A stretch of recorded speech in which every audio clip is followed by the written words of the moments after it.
तो आज हम करते हैं जो संविधान में हमारा जो राज्य व्यवस्था का चैप्टर चल रहा है उसके कुछ और क्वेश्चंस थे जो पीसीएस और आईएएस में आए हुए। देखना बच्चों, अगर आप ये क्वेश्चन भी साथ साथ करते रहे तो आपको इसका बहुत बेनिफिट मिलेगा। इससे क्या होगा कि हमें क्वेश्चन की नेचर पता चलती रहेगी कि क्वेश्चन परीक्षाओं में किस ढंग से पूछे जाते हैं, उनकी क्या नेचर रहती है। तो हमने 55 क्वेश्चन किए थे, आगे बढ़ते हैं। तो क्वेश्चन नंबर 56 देखना क्या है। 56, पंचायती राज से संबंधित निम्नलिखित कथनों में से कौन सा सही नहीं है। इसमें हम बताना जो सही नहीं है ना। तो पहला क्या ऑप्शन दिया है, पंचायती राज व्यवस्था भारतीय ग्रामीण जीवन का युगों से एक अभिन्न अंग रहा है ना। चूंकि ये प्राचीन काल से ही चली हुई है, बताया था आपको कि इसका उल्लेख पहले वैदिक काल में भी दिया गया है। दूसरा ऑप्शन है 73वां संविधान संशोधन 15 अगस्त 1993 से प्रभावी हुआ है ना। आपको ये बताया था कि जो संविधान में संशोधन हुआ था ये तो 1992 में हुआ था, 1992, लेकिन जब ये प्रभावी हुआ था लागू, ये 24 अप्रैल को 24 अप्रैल सन 1993 में हुआ था। इसीलिए हम 24 अप्रैल को मनाते पंचायती दिवस। ये क्या हो जाएगा, पंचायती दिवस। तो इसकी डेट क्या दी है इन्होंने, 15 अगस्त दी है ना, तो ये डेट गलत है, होनी चाहिए थी 24 अगस्त, है ना। तो इसमें क्या आ जाएगा, आंसर बी आ जाएगा। ठीक है जी। आगे 56 क्वेश्चन, भारत में पंचायती राज प्रतिनिधित्व करता है ना, किसको रिप्रेजेंट करता है, प्रतिनिधित्व पंचायती राज का। तो पंचायती राज का आपको नाम बताया था, एक लोकतांत्रिक विकेंद्रीकरण है ना, डेमोक्रेटिक डिसेंट्रलाइजेशन और शक्तियों का स्थानांतरण, और एक ये कलेक्टिव जैसे डेवलपमेंट के लिए शुरू करते हैं ग्रामीण क्षेत्र में पंचायती राज में। ओके, तो पहला ऑप्शन क्या दिया है, शक्तियों का विकेंद्रीकरण, है ना, शक्तियों का विकेंद्रीकरण, डिसेंट्रलाइज यानी कि पावर्स बढ़ती हुई चली जाएंगी, है ना। दूसरा ऑप्शन है फिर लोगों की हिस्सेदारी, इसमें लोगों की हिस्सेदारी आती है, क्योंकि वही ग्राम प्रधान के चुनाव में भाग लेते हैं और वही फिर जो वार्ड मेंबर्स के होते हैं उसमें। और सामुदायिक विकास यानी कि वो मिलकर एक डेवलपमेंट करते हैं ग्रामीण क्षेत्र पर, ब्लॉक स्तर पर या फिर जिले के स्तर पर। तो इसमें ऑप्शन क्या रहेगा फिर, उपरोक्त सभी, है ना, ये सभी, ये बेस्ट आंसर आ जाएगा इसका आंसर क्या हो जाएगा, D answer. Okay, next question, सरकार की पंचायती राज प्रणाली की प्रमुख विशेषता क्या है ना, इसकी विशेषताएं बतानी है। बिहार पीसीएस में क्वेश्चन पूछा गया, देखना 2 बार आया है लगातार। ओके, इसमें सरकार की 3 श्रेणियां होती हैं, बिल्कुल होती हैं, 3 श्रेणियां, 3 कौन कौन सी, एक ग्रामीण स्तर पर ग्राम पंचायत होती है, फिर ब्लॉक होता है इसके ऊपर, और फिर जिला होता है जी। ठीक है ना, ये इस तरीके से। तो बी ऑप्शन दिया है, इसका लक्ष्य गांवों को क्या लिखा है इसमें, ओवरलैप हो गया, सामाजिक और आर्थिक विकास, गांव का सामाजिक और आर्थिक विकास प्रदान करता है, बिल्कुल ये भी सही है ना। तीसरा है, जिला परिषद में इसके सदस्य के रूप में कुछ सांसद भी होते हैं, उस जिले में जितने भी सांसद होंगे, एमपी, आपको बताते कि एमपी और एमएलए उसकी समिति में शामिल किए जाएंगे, जो परिषद होगी जिला स्तर पर होगी, है ना। तो इसका आंसर क्या हो जाएगा, डी आंसर हो जाएगा, उपरोक्त सभी, यानी कि ये सभी उसमें विशेषताएं होती है पंचायती राज की। ओके, आगे बढ़ते हैं। अगला क्वेश्चन है क्वेश्चन नंबर 65, देखिएगा 65, पंचायती राज किस सूची का विषय है, पंचायती राज, है ना। तो पंचायती राज जो 7वीं अनुसूची है, 7वीं अनुसूची में उसमें 3 प्रकार की सूचियां होती हैं। 3 कौन कौन सी होंगी, एक तो हो जाएगी संघ सूची यानी कि केंद्र सरकार कानून बनाएगी, एक इसमें राज्य की हो जाएगी राज्य सूची, और एक समवर्ती होगी, समवर्ती सूची, है ना, जिस पर दोनों मिलकर कानून बनाएंगे। तो ये राज्य सूची में आता है, पंचायती राज का किस में आ जाएगा, राज्य सूची में। क्या दिया इसमें, सी आंसर आ जाएगा, राज्य सूची। ओके, आगे बढ़ते हैं। क्वेश्चन नंबर 66, निम्नलिखित कथनों पर विचार कीजिए। भारत के संविधान के भाग 9 में पंचायतों से संबंधित उपबंध और उसे संविधान संशोधन, 73वां संविधान संशोधन 1992 के द्वारा अंत स्थापित किया गया, बिल्कुल सही है ना। 73rd जो कॉन्स्टिट्यूशनल अमेंडमेंट था जो 1992 में किया गया था और 93 में लागू हुआ था, 93 में, है ना, ये बिल्कुल सही है।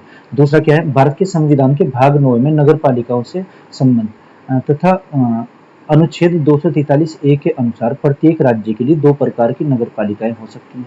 देखिए जो इसमें दूसरा आंसर दिया गया है 66 में, इसमें दिया ना कि 2 प्रकार की नगर पालिकाएं होंगी, दोनों अगर नगर पालिकाओं को देखें वो 3 ही प्रकार की होंगी। यहाँ पर भी त्रिस्तरीय बताया गया है, प्रथम, दूसरा और ये तीसरा। प्रथम स्तर पर क्या है इसमें, ये नगर पंचायत, नगर पंचायत। दूसरे स्तर पर नगर पालिका आ जाएगी, नगर पालिका, है ना। और जो तीसरा स्तर हो जाएगा इसमें आ जाएगा नगर निगम, नगर निगम, है ना। ये त्रिस्तरीय होगा, three tiered, three tiered, three tier system, है ना, त्रिस्तरीय। तो ये जो पंचायत होंगी नगर पंचायत ये भी त्रिस्तरीय, और जो ग्राम पंचायत होंगी वो भी त्रिस्तरीय। इसमें कहा कि 2 प्रकार की नगर पालिका होंगी, दो प्रकार की नहीं, तीन प्रकार की। तो इसमें जो पहला है दिया गया है विकल्प ये तो सही है, लेकिन दूसरा गलत है। तो क्या आ जाएगा इसमें? केवल ए आ जाएगा। 66 का आंसर क्या होगा? केवल ए। ओके जी। 67 में देखना, पंचायती चुनाव होते हैं। पंचायत चुनाव प्रत्येक 5 वर्ष बाद होते हैं, तो प्रत्येक 5 वर्ष में। सिंपल सा क्वेश्चन है, यूडीएलडी में पूछा गया 2001 में। आगे 68 क्वेश्चन, निम्नलिखित में से कौन सी एक समिति पंचायती राज संस्था से संबंधित नहीं है? देखना, इसमें आपको बताई थी कि 7 समितियां बनी थी। सबसे पहले कौन सी थी बनी थी? बलवंत राय मेहता समिति। तो इसमें ये सिंघवी समिति भी होती है, अशोक मेहता समिति भी दी गई, बलवंत राय मेहता समिति भी दी गई। तीनों समिति तो उससे संबंधित है। लेकिन जो पीवी नरसिम्हा राव समिति है ये तो आर्थिक नियोजन से संबंधित है ना, तो इसमें ए आ जाएगा। क्वेश्चन का है ना कि जो संबंधित नहीं है, तो कौन सी समिति संबंधित नहीं है? ये नरसिम्हा राव समिति, इससे संबंधित नहीं है, ठीक है ना, ये आर्थिक विकास से संबंधित है। ओके, आगे बढ़ते हैं। अगला क्वेश्चन, क्वेश्चन नंबर 69। देखना 69 में क्या दिया है, 69 में क्या दिया क्वेश्चन में, देखना 69 जो क्वेश्चन है, देखना पहले रिपीटेड है वैसे तो। निम्न में कौन सी एक समिति भारत में पंचायती राज व्यवस्था से संबंधित नहीं है? नहीं है ना, ये देखना। देखना जो नहीं वाले क्वेश्चन होते हैं ना, तो नहीं को अंडरलाइन कर लिया करो, मार्क कर लिया करो आप इसको, है ना। इसमें बहुत ज्यादा कंफ्यूजन होता है, क्योंकि एग्जामिनेशन में टाइम बहुत कम रहता है हमारे पास, है ना, मानसिक दबाव बना रहता है उसमें। तो क्या दिया पहला? दिनेश गोस्वामी समिति, सिंघवी समिति, सादिक अली समिति, अशोक मेहता समिति। देखना जो ये तीनों समिति हैं, ये तो आपको बताई थी कि 7 समिति बनी हुई थी, उसमें ये तीनों हैं। लेकिन दिनेश गोस्वामी समिति ये चुनाव सुधार से संबंधित है ना। चुनाव सुधार बने थे, जैसे जब चुनाव वोटर कार्ड जारी किया गया था, और भी तमाम चीजें थी कि जो भी उम्मीदवार होगा उसे अपनी आपराधिक कोई डिटेल ऐसी देनी पड़ेगी, कोई आपराधिक मामले तो नहीं चल रहे हैं उसके खिलाफ, है ना। तो इसमें आंसर क्या आ जाएगा? दिनेश गोस्वामी समिति। बाकी ये तीनों तो पंचायती राज से संबंधित है। क्वेश्चन नंबर 70, हमारे संविधान के किस भाग में 3 सोपानों में पंचायतें बनाने की परिकल्पना दी गई है? यानी कि पंचायती राज व्यवस्था किस भाग में आती है? तो भाग 9 में आ जाएगी। भाग 9 आंसर क्या हो जाएगा इसका? A answer. आगे बढ़ते हैं। देखना 2 बार क्वेश्चन पूछा गया, 2013 में और 16 में, पीसीएस यूपी में, है ना। 71 क्वेश्चन, संविधान की 11वीं अनुसूची में निम्नलिखित में से किससे संबंधित है? तो 11वीं अनुसूची किससे संबंधित है? एक 11वीं अनुसूची है और एक 12वीं है ना। 11वीं तो किससे है? ये ग्राम पंचायत से, ग्राम पंचायत या पंचायती राज। और ये 12वीं किससे? नगर पालिकाओं से संबंधित है, नगर पालिका, है ना। ये हुआ था 73 संविधान संशोधन या 74 हुआ था। इसमें 11वीं अनुसूची पूछी गई, तो 11वीं पंचायती राज से आ जाएगी, है ना।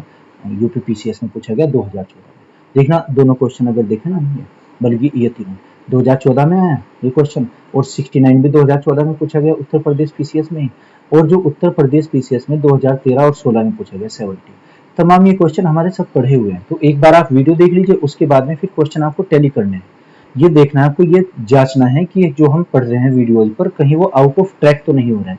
दिशा हमारी सही होनी चाहिए, है ना। देखना जब हमें समय का और दिशा का चुनाव करना होगा तो आप पहले दिशा चूज कीजिए। हमारी डायरेक्शन सही होनी चाहिए, हमारी दिशा सही होनी चाहिए। हम क्या टाइम को लेकर ये हतोत्साहित होते रहते हैं कि टाइम ना वेस्ट हो जाए। टाइम को छोड़िए, सबसे पहले जो जरूरी चीज है, सबसे महत्वपूर्ण चीज, हमारी दिशा गलत ना हो जाए, जो हम पढ़ रहे हैं वो सही दिशा में कार्य कर रहे हैं या नहीं, ठीक है ना। आगे बढ़िए। क्वेश्चन नंबर 72, जिस समिति ने लोकतांत्रिक विकेंद्रीकरण और पंचायती राज की सिफारिश की उसके सभापति कौन थे? देखना उसमें ये बलवंत राय मेहता समिति बनी थी। बलवंत राय मेहता समिति में ये एच कुंजरू और एम पनिक्कर भी शामिल थे, लेकिन उन्होंने कहा कि उस समिति के सभापति यानी कि अध्यक्ष कौन थे, चेयरमैन कौन थे? चेयरमैन तो बलवंत राय मेहता हो जाएंगे इसके। बाकी ये तीनों लोग थे, ए भी थे इसमें शामिल, बी जो कुंजरू दिया ये भी शामिल थे, बलवंत राय भी। उसमें 3 सदस्य शामिल थे, वो तो 3 में अध्यक्ष कौन थे? ये बलवंत राय मेहता, बी आर मेहता, ये उसके अध्यक्ष थे, बाकी ये सदस्य थे, है ना।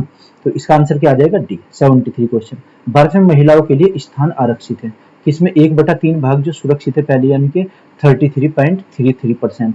ये किसमें? पंचायती राज में, है ना। पंचायती राज संस्थाओं में महिलाओं के लिए पहले स्थान सुरक्षित है, इसमें 33%। लेकिन आपको बताया था कि एमपी और बिहार में कितना है परसेंट? ये 50%, 50% उसमें आरक्षित है।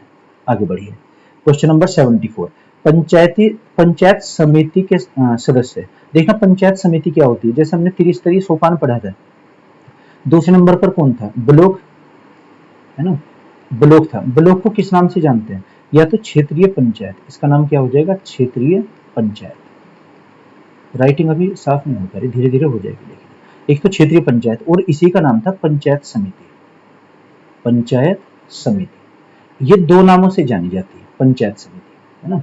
ये समझो कि ये एक ही है। तो एक तो क्षेत्रीय पंचायत और एक पंचायत समिति। इसके सदस्य कौन होते हैं? BDC, block development council. BDC किन के द्वारा चुने जाते हैं? ग्राम सभा के सदस्यों द्वारा। इलेक्शन कैसा होता है? प्रत्यक्ष इलेक्शन होता है, डायरेक्ट इलेक्शन प्रत्यक्ष रूप से, है ना। तो क्या दिया है? पंचायत समिति के जो सदस्य होंगे, यानी कि जो बीडीसी होंगे, जो बीडीसी हैं, ये किसके द्वारा चुने जाते हैं? खंड विकास अधिकारी द्वारा मनोनीत, जिला पंचायत के द्वारा, प्रत्यक्ष रूप से जनता के द्वारा निर्वाचित। तो इसमें सी आंसर हो जाएगा, प्रत्यक्ष रूप से जनता के द्वारा। कौन सी जनता के द्वारा? जो ग्राम पंचायत की जनता होगी, ये उसके द्वारा चुने जाते हैं। आगे बढ़ते हैं, क्वेश्चन नंबर 75 पर आइए। आपको ये मिलान करते जाना है कि जो हम पढ़ रहे हैं उससे क्वेश्चन आ रहे हैं या नहीं रिलेटेड। ओके, 75 में देखते हैं। ये दिया गया 75, राज्य निर्वाचन आयोग के निम्न कार्यों पर विचार कीजिए और नीचे दिए गए कोड का प्रयोग करते हुए सही उत्तर का चयन कीजिए। पहला इसमें, राज्य की पंचायत और नगर पालिका के चुनाव के लिए मतदाता सूची को तैयार करते हैं। बिल्कुल सही बात है, पहला विकल्प सही है। दूसरा, राज्य की पंचायत और नगर पालिकाओं के लिए निर्वाचन करवाता है। बिल्कुल सही है। कौन करवाता है? राज्य निर्वाचन आयोग। राज्य निर्वाचन आयोग होगा, ये चुनाव करवाता है। आपको पता ना कि 73वां संविधान संशोधन था, तब उसमें राज्य निर्वाचन आयोग और राज्य वित्त आयोग, एक तो क्या राज्य निर्वाचन आयोग, निर्वाचन आयोग जोड़ा गया था, और एक वित्त आयोग जोड़ा गया था, वित्त आयोग, है ना। तमाम उसके आपको आर्टिकल सब बताए हुए हैं वीडियो में। तो 73 में राज्य निर्वाचन आयोग क्या करता है? नगर पालिकाओं के चुनाव के लिए मतदाता सूची, और ये राज्य की पंचायत नगर पालिकाओं के लिए निर्वाचन करवाता है। अच्छा, आगे तीसरा है, राज्यपाल के निर्देशन के अनुसार पंचायत नगर पालिकाओं के अतिरिक्त अन्य निकायों के लिए निर्वाचन कराता है। नहीं है, नहीं है। फोर्थ हो जाएगा, भारत के निर्वाचन आयोग द्वारा सौंपे गए मतदाता सूचियों को तैयार करने, निर्वाचन करने का कार्य करता। नहीं, इसमें भारत का निर्वाचन आयोग नहीं कुछ करेगा, ये तो राज्य निर्वाचन आयोग। तो इसमें पहला और दूसरा सही, पहला और दूसरा सही का मतलब ए आंसर सही हो जाएगा। इसमें दिए दोनों विकल्प, एक और दो, है ना। तो ऐसे याद रखिएगा। क्वेश्चन नंबर 76 देखना, पीसीएस उत्तर प्रदेश 2013 में है।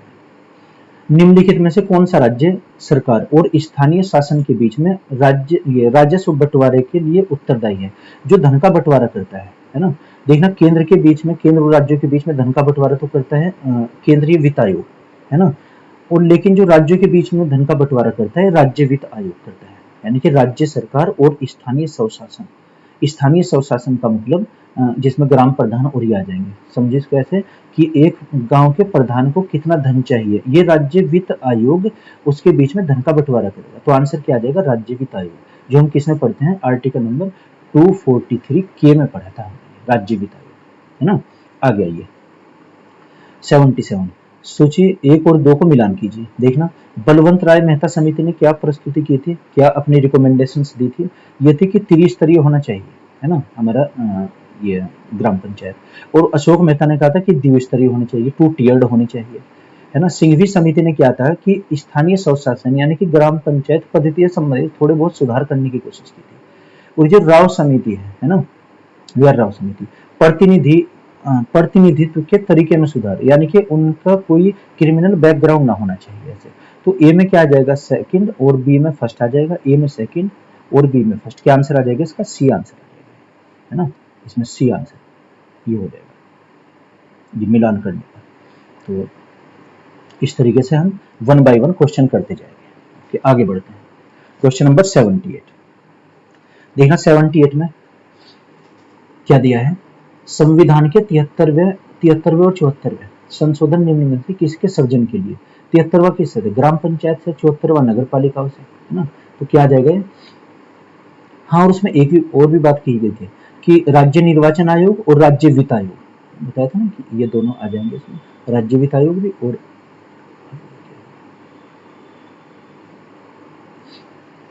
राज्य वित्त आयोग। और ये तो इसमें दूसरा ऑप्शन क्या दिया? जिला निर्वाचन आयोग। जिला निर्वाचन आयोग ये होगा कि जिला स्तर पर एक चुनाव अधिकारी होगा।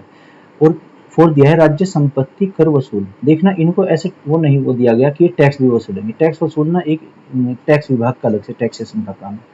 तो इसमें 1, 2 और 3 हो जाएंगे। 1, 2, 3 ऑप्शन किस में दिए हैं? बी में दिए गए हैं। इसका आंसर बी हो जाएगा। ओके, 79 में देखना, सीडीपी, है ना, CDP ये कॉमनवेल्थ डेवलपमेंट प्रोग्राम और NES के पुनर्गठन के लिए 1957 में NDC द्वारा स्थापित समिति का नाम बताइए जिसने ग्रामीण स्तर पर स्थानीय सरकार की त्रिस्तरीय प्रणाली का सुझाव दिया था। तो किसने दिया था? बलवंत राय मेहता समिति ने। तो इसका आंसर क्या हो जाएगा? बलवंत राय मेहता समिति, है ना, इसने सुधार दिया था। Okay, 80 question.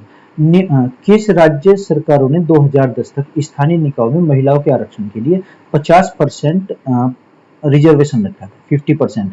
ये पहले भी क्वेश्चन आया हुआ था, देखना 2010 में। तो 2000 ये तो पहले से ही था, बिहार और मध्य प्रदेश में। लेकिन एक राज्य और भी जोड़ा गया था, हिमाचल प्रदेश भी है। देखना वीडियो में हमने 2 ही राज्य पढ़े हैं, एक और के ऐड कर लीजिएगा उसमें, हिमाचल प्रदेश भी 2010 में। इसलिए बिहार में पीसीएस में क्वेश्चन पूछा गया 2011 में, तो इसमें एक हिमाचल प्रदेश। तो 3 राज्य हो जाएंगे, कौन सा? MP हो जाएगा, और एक आ जाएगा इसमें बिहार, और एक आ जाएगा हिमाचल प्रदेश। इन 3 राज्यों में महिलाओं के लिए 50% आरक्षण की व्यवस्था है स्थानीय चुनाव में। ओके, आगे बढ़े। 81 क्वेश्चन। 81 में देखना, एक व्यक्ति पंचायत का चुनाव लड़ सकता है यदि उसने पूर्ण कर लिया। जैसे ग्राम प्रधान का इलेक्शन लड़ना है या फिर वार्ड मेंबर का करना है, तो वार्ड मेंबर के लिए न्यूनतम आयु कितनी होनी चाहिए? 21 वर्ष की तो उम्मीदवार के लिए होनी चाहिए। और जो वोटर्स की आयु होती है, वोटर्स की मिनिमम आयु 18 ईयर्स होनी चाहिए, 18 वर्ष, और ये उम्मीदवार की होनी चाहिए, उम्मीदवार। ये एक 61वां संविधान संशोधन किया गया था 1989 में। उसमें ऐसा किया गया था कि मतदाता की आयु 21 वर्ष से घटाकर 18 वर्ष की गई थी। ये तो मतदाता के लिए। वोटर्स की आयु कितनी होनी चाहिए? 18, और उम्मीदवार की कितनी होनी चाहिए? 21 वर्ष। तो आंसर क्या आ जाएगा इसका? C आंसर हो जाएगा। Okay, question number 82। निम्नलिखित में से कौन सा एक सामुदायिक विकास का पहला स्थापित कार्यक्रम था? कौन सा सबसे पहला स्थापित था? देखना, सामुदायिक विकास कार्यक्रम जो 1952 में शुरू किया गया था, 1952 में, लेकिन ये फेल हो गया था किसी कारण से। जब ये फेल हुआ तभी तो फिर बलवंत राय मेहता समिति का गठन किया गया और उसने बताया कि पंचायती राज होना चाहिए। तो फेल क्यों हुआ था? इसमें ग्रामीण का जो विकास होना था उसमें कोई लीडर नहीं था उस टाइम पर, है ना, कि किसके नेतृत्व में। जब तक नेता नहीं होगा, हमारा कोई लीडर नहीं होगा, तो कैसे डेवलपमेंट कर लेंगे ऐसे, है ना। तो उसमें एक प्रचार समिति बनाई गई थी। प्रचार समिति को ये काम दिया गया था कि सामुदायिक विकास कार्यक्रम के जो लक्ष्य है उनका प्रचार प्रसार किया जाए। राष्ट्रीय प्रचार सेवा एक समिति बनाई गई थी, लेकिन ये फेल हो गया था, है ना। तो इसका आंसर क्या आ जाएगा? A answer. ओके, 83। पंचायत की संरचना में निम्नलिखित में से कौन सा एक सही नहीं है? देखना, जो नहीं वाले क्वेश्चन है ना, आप उनको मार्क कर लिया करो पहले, जो नहीं वाले। तो क्या दिया इसमें? जो उसका एक भाग नहीं। किसी राज्य का विधानमंडल विधि द्वारा पंचायत की संरचना के लिए उपलब्ध कर सकेगा? बिल्कुल है, इसमें हमें बताना है कि नहीं। दूसरा, ग्राम सभा गांव स्तर पर अपनी शक्तियों का प्रयोग करती है, बिल्कुल सही है। तीसरा है, प्रत्येक राज्य ग्राम, मध्य, जिला और पंचायत का गठन करेगा, प्रत्येक राज्य, है ना। देखना, ये जरूरी नहीं कि वो तीनों स्तर पर करे, ग्राम, मध्य और जिला स्तर पर। कहीं पर आपको बताया ना कि 2 स्तरीय भी, कहीं पर 3 स्तरीय, कहीं पर 4 स्तरीय भी है, कहीं पर 1 स्तरीय भी है ना। तो ये इसमें ये सही नहीं है कि प्रत्येक राज्य करेगा, जबकि कौन करेगा? राज्यपाल के अंतर्गत आएगा ये विषय तो, लेकिन जरूरी नहीं कि वो 3 ही वहां पर स्तरों पर करे, 2 पर भी हो सकती है, 1 पर भी हो सकती है। ओके, आगे बढ़ते हैं। तो इसका आंसर क्या आ जाएगा? 83 का C आंसर। 84 क्वेश्चन। भारत में प्रत्येक पंचायत का कार्यकाल किस दिनांक से 5 वर्ष तक होता है? डेट पूछी गई कि कब से होगा, है ना। तो कब से माना जाएगा? जब प्रथम अधिवेशन होगा, प्रथम बैठक, प्रथम अधिवेशन की डेट से। ऑप्शन क्या दिया है? अपने प्रथम अधिवेशन के लिए निर्धारित है, बिल्कुल ये सही हो जाएगा। 84 क्वेश्चन में यही आंसर आ जाएगा। यानी कि जैसे ग्राम प्रधान चुना गया, जब उनकी मीटिंग होगी तो मीटिंग का जब पहला दिन होगा उस दिन से 5 वर्ष आ जाएगा। ओके, आगे बढ़ते हैं। क्वेश्चन नंबर 85 क्या है? ग्राम पंचायतों के विषय में क्या सही है? ग्राम पंचायत, इसमें दिया है ग्राम पंचायतों में अधिकतम 20 पंच होते हैं। देखना, जो पंचों की बात की गई है ना, जो पंच होंगे, इसका मतलब ये न्याय पंचायत की बात की गई है, न्याय पंचायत, है ना। जैसे ग्राम कचहरी होती हैं जिनकी, तो न्याय पंचायत ये सभी राज्यों में लागू नहीं है। यहाँ पर ग्रामीण स्तर पर कुछ पंचों को निर्णय करने का अधिकार दिया गया है। और देखना, आपको बताता कि केस 2 प्रकार के होते हैं, एक तो सिविल केस होते हैं, सिविल यानी कि जो दीवानी मामले होंगे, और एक फौजदारी के होते हैं, क्रिमिनल होते हैं, क्रिमिनल केस। ये जो न्याय पंचायत में दोनों प्रकार के केसों की सुनवाई कर सकती है, लेकिन वो छोटे स्तर के होने चाहिए, और इसमें कम से कम 3 पंच होने चाहिए, अधिक से अधिक 15 भी हो सकते हैं, है ना। तो देखना क्या दिया है, ग्राम पंचायतों में अधिकतम 20 पंच हो सकते हैं, नहीं 15 हो सकते हैं। दूसरा है, तो पहले तो गलत हो जाएगा, ये तो गलत दूसरा फर्स्ट। सेकंड देखना, ग्राम पंचायतों में यदि 15 पंच निर्वाचित होते हैं तो 5 पंच मनोनीत किए जाते हैं, इसका 1/3 मनोनीत होता है ना। मनोनीत कौन करेंगे, उसी जिले के जो डीएम और वहाँ के एक डीजे होंगे, डिस्ट्रिक्ट जज, है ना। एक तो जिला जज होंगे और एक वहाँ के जिलाधिकारी होंगे, वो 5 पंचों को मनोनीत कर सकते हैं। ठीक है जी। अगला तीसरा ऑप्शन दिया है, जनपद पंचायत अध्यक्ष 5 वर्षों को नामित करता है, बिल्कुल ये भी सही है, 5 वर्षों के लिए चुना जाता है। और इसमें फोर्थ ऑप्शन दिया है, ग्राम पंचायत में 10 पंच भी हो सकते हैं, बिल्कुल हो सकते हैं। कितने होंगे, 3 से और 15 तक हो सकते हैं, 3 से 15 तक। और इसका 1/3 फिर मनोनीत करते हैं। कौन करते हैं मनोनीत, संबंधित जिले के जिलाधिकारी और वहाँ के जिला जज जो होंगे, है ना। नंबर 5, पंचों के निर्वाचन में समान मत आने पर लॉटरी द्वारा निर्णय होता है, नहीं ये गलत है। उसमें तो कुछ के लिए जो निर्वाचन होगा वो डायरेक्ट ही होता है ना, वहाँ की ग्राम सभा के द्वारा। तो इसमें दूसरा, तीसरा और चौथा ये सही हो जाएंगे, है ना, ये ठीक माने जाएंगे। तो 2 और 3 4 किस ऑप्शन में, 2 3 और 4, यानी कि ऑप्शन सी हो जाएगा इसका सही, राइट आंसर। 86, पंचायती राज से संबंधित निम्न समितियों को कालक्रम से व्यवस्थित कीजिए। आपको बताया था कि इससे संबंधित 7 समितियां बनी। तो 7 में सबसे पहले तो अशोक मेहता समिति बनी थी, ये कब बनी, सन 1956 में इसका गठन हुआ था, 57 में रिपोर्ट सौंपी थी। उसके बाद में बनी थी फिर एक संथानम और सादिकली समिति, है ना, 63 और 54 में उसमें दिया नहीं। फिर एक अशोक मेहता समिति बनी थी 1977 में, 1977 में बनी। और फिर सिंघवी ये बनी, राव समिति और सिंघवी समिति। सिंघवी समिति का सन क्या है, कितना है, सिंघवी बनी थी लास्ट में बनी थी एक थुंगन समिति 88 में, ये बनी 1986 में। और ये 84 में बनी थी, 84। तो आंसर देख लीजिए क्या, सबसे पहले तो क्या आ जाएगा 4, है ना। उसके बाद में फिर आएगा सबसे पहले कौन सा आना चाहिए इसमें, 1956 में, 86 में अगर देखा जाए तो 3 में बनी अशोक मेहता, सबसे पहले अशोक मेहता आनी चाहिए, यानी कि आंसर क्या हो जाएगा, डी आना चाहिए फिर इसका आंसर। कोई भी आंसर नहीं लग रहा। अशोक मेहता समिति का गठन हुआ था 1956 में, है ना। सॉरी, एक ये क्वेश्चन गलत हो गया। बलवंत राय मेहता समिति, ये मेहता समिति के उल्टा लिख दिया गया, ये तो 1957 में है, 56 में और 7 में रिपोर्ट की थी। अशोक मेहता 1977 में, ये उल्टा लिख दिया है ना। तो सबसे पहले 3 आना चाहिए, 3, उसके बाद में 4, है ना, फिर ये 1 और ये फिर आना चाहिए सेकंड नंबर। तो सी आंसर आ जाएगा फिर, है ना। बलवंत राय मेहता समिति 1956 में, उसके बाद में अशोक मेहता समिति 77 में बनी, 84 में बनी फिर राव समिति, और एक बनी सिंघवी समिति, और सबसे लास्ट में 88 में बनी थी ये पीके थुंगन समिति, वो इसमें दिया नहीं। तो बेस्ट आंसर क्या हो जाएगा इसका, ऑप्शन सी। 87 क्वेश्चन, 73वें संविधान संशोधन का अभिपालन करने वाला पहला राज्य। देखना, आपको बताया था लागू होना या प्रायोगिक रूप से लागू होना, अभिपालन करने वाला, तीनों अलग अलग। एक बार फिर से देखिए क्वेश्चन, वीडियो में वैसे सब कुछ बताया गया क्लियर कट आपको। एक तो आएगा प्रायोगिक रूप से कब लागू हुआ, प्रयोग, जो इसका प्रयोग किया गया था, प्रायोगिक रूप से लागू, ये तो कहां पर हुई थी, आंध्र प्रदेश में, आंध्र प्रदेश, ये हुई थी 1958 में। ठीक है जी। उसके बाद में जब ये पूर्ण रूप से लागू हुई थी, पूर्ण रूप से लागू, है ना, इसके लिए आ जाएगा ऑप्शन राजस्थान, राजस्थान में 1959 में। उसके बाद में आएगा अनुपालन करने वाला, अनुपालन ये हुआ जब 73वां संविधान संशोधन हुआ था 1992 में, और 93 में लागू हुई, तब मध्य प्रदेश में अनुपालन किया था इसका, यानी कि 33% रिजर्वेशन महिलाओं के लिए होना चाहिए, एससी और एसटी की भी कुछ सीटें होनी चाहिए, तमाम जो उसमें शर्तें थी सबको अपनाया था मध्य प्रदेश में स्वयं ही, है ना, इसलिए आता है उसके लिए अनुपालन। तो अगर आए ना प्रायोगिक रूप से लागू करने वाला, आंध्र प्रदेश आंसर, और पूर्ण रूप से लागू करने वाला राजस्थान आंसर, और संविधान संशोधन के बाद में जो उसमें भाग 9 में फेरबदल हुई थी उसको पूर्ण रूप से अनुपालन करने वाला, यानी कि खुद ही जिसने लागू करवाया, ये मध्य प्रदेश हो जाएगा। तो इसका आंसर क्या आएगा, एमपी। देखना ऑप्शन में राजस्थान भी दिया हुआ है ना, कभी आप राजस्थान लगा दे गलत हो जाएगा, ऐसे आंध्र प्रदेश भी, राजस्थान भी, मध्य प्रदेश भी। तो अनुपालन के लिए क्या लगाएंगे हम, मध्य प्रदेश, है ना। ये शायद नया क्वेश्चन होगा आपके लिए।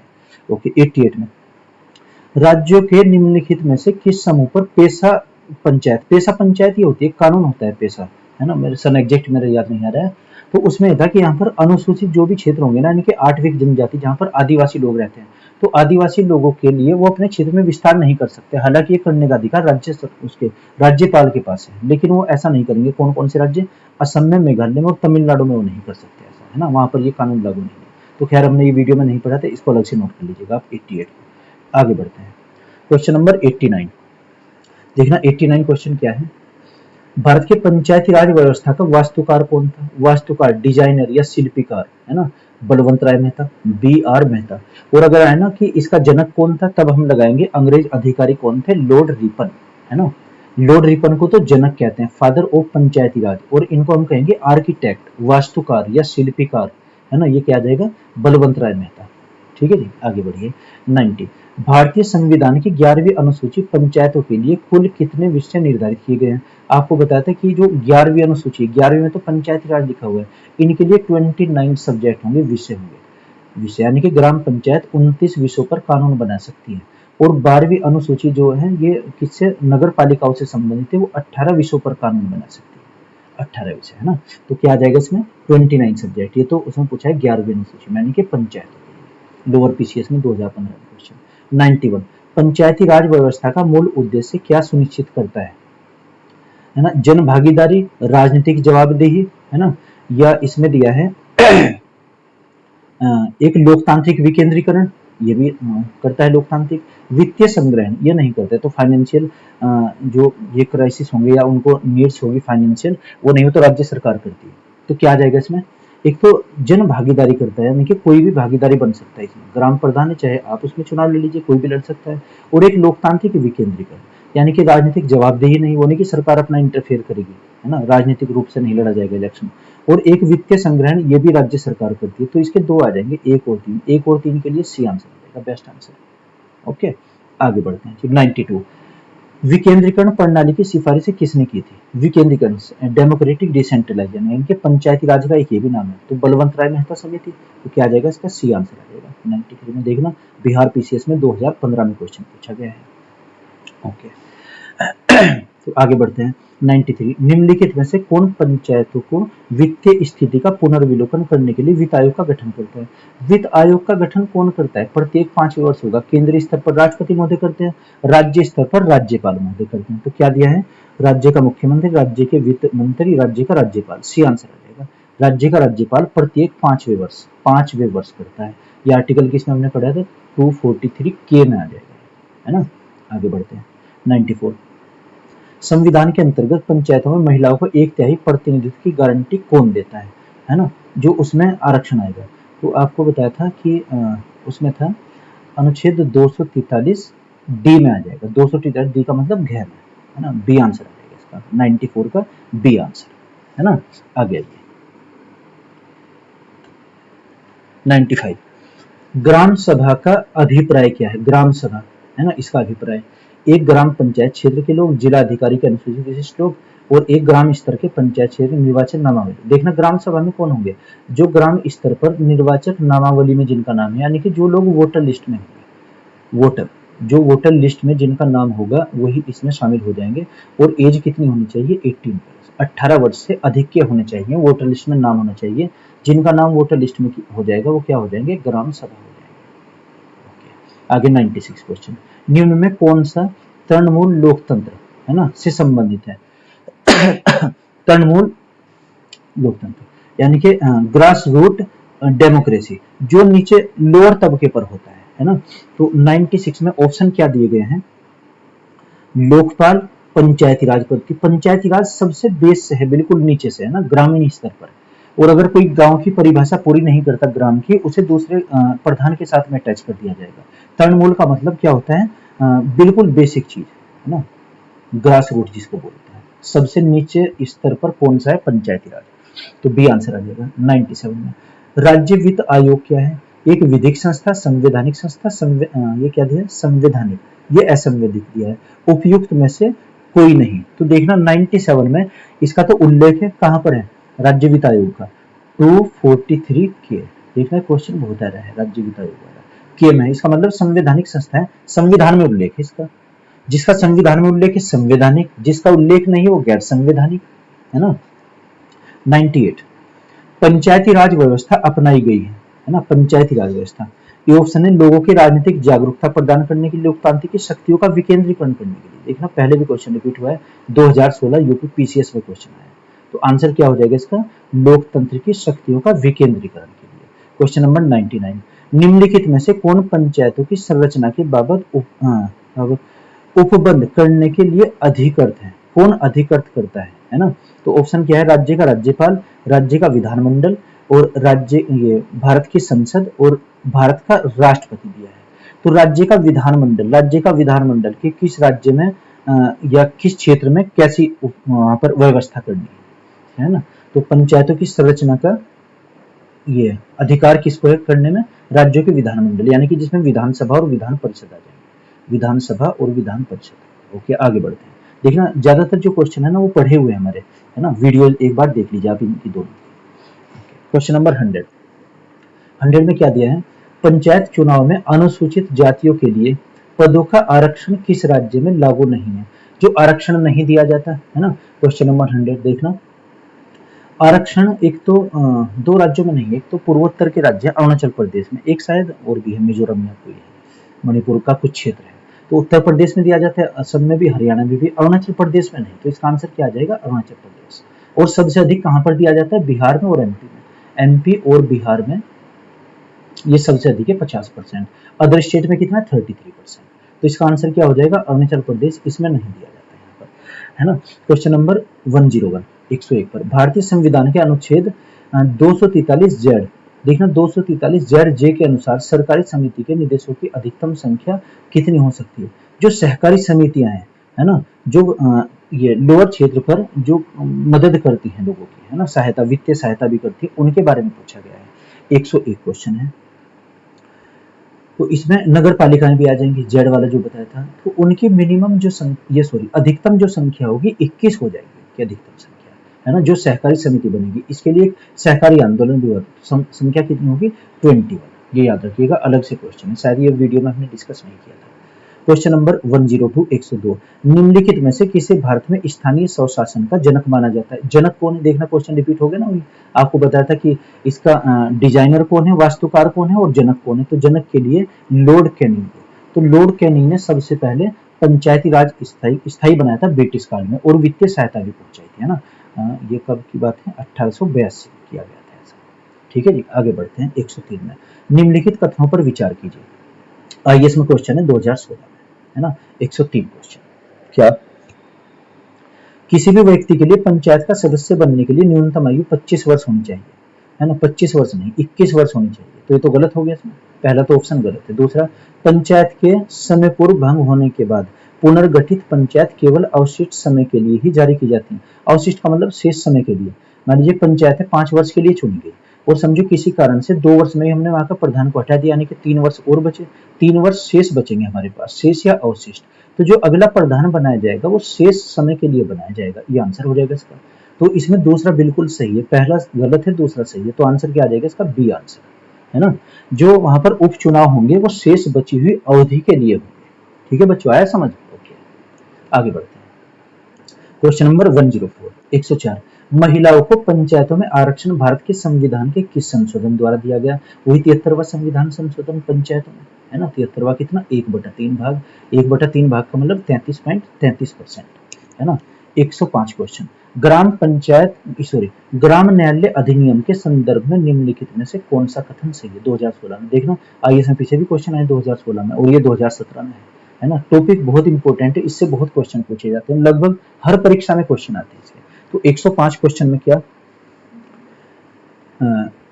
कि ग्राम न्यायालय के बारे में बताना है हमें। इस अधिनियम के अनुसार ग्राम न्यायालय केवल सिविल मामलों की सुनवाई कर सकता है, आपराधिक की नहीं। वो दोनों की करता है, इसमें पहला तो गलत हो गया, वो दोनों की सुनवाई करता है ना। सिविल की भी करेगा और आपराधिक की भी करेगा। सिविल यानी कि ये दीवानी जो केस होते हैं। अच्छा, दूसरा है, वह अधिनियम स्थानीय सामाजिक, है ना, सक्रियतावादियों के मध्यस्थ के रूप में स्वीकार करता है ना, उनमें सुलह कराता है, यानी कि दोनों ही मामले। बिल्कुल ये सही है, तो इसका दूसरा आंसर सही, पहला गलत, तो बी आंसर आ जाएगा इसमें। आगे बढ़ते हैं 106, स्थानीय स्वशासन की सर्वोत्तम व्याख्या यह की जा सकती है कि वह एक प्रयोग है ना। पर स्थानीय स्वशासन इसका मतलब लोकतांत्रिक विकेंद्रीकरण, शक्तियां फैलाई गई हैं, यानी कि ग्रामीण स्तर तक वो दी गई हैं शक्तियां, है ना। जैसे प्रधानमंत्री हैं, फिर राज्यों को शक्तियां दी गई, मुख्यमंत्री को किस जिला परिषद के अध्यक्ष को दी गई, वहां से किसको दी गई, जिले से, फिर उसके बाद में ब्लॉक प्रमुखों को दी गई, ब्लॉक के बाद में ग्राम प्रधान को दी गई। तो लोकतांत्रिक विकेंद्रीकरण यानी कि सत्ता का हस्तांतरण, आंसर क्या आ जाएगा, बी आंसर। तो ये इसके हमने 106 क्वेश्चन किए, यही आईएएस और पीएसएस में क्वेश्चन आए हुए हैं। लगभग हर परीक्षा में इन्हीं से क्वेश्चन पूछे जाते हैं, तो मैं आशा करता हूं कि आपकी समझ आए होंगे। अब हम अगले एक नए टॉपिक की वीडियो डालेंगे, जब वीडियो कंप्लीट होगी उसके बाद में उसी चैप्टर से रिलेटेड आईएएस और पीसीएस में आए हुए जो क्वेश्चन है उनकी वीडियो डालेंगे। ओके, तो मैं आशा करता हूँ आपकी समझ आएगा। Okay, thank you.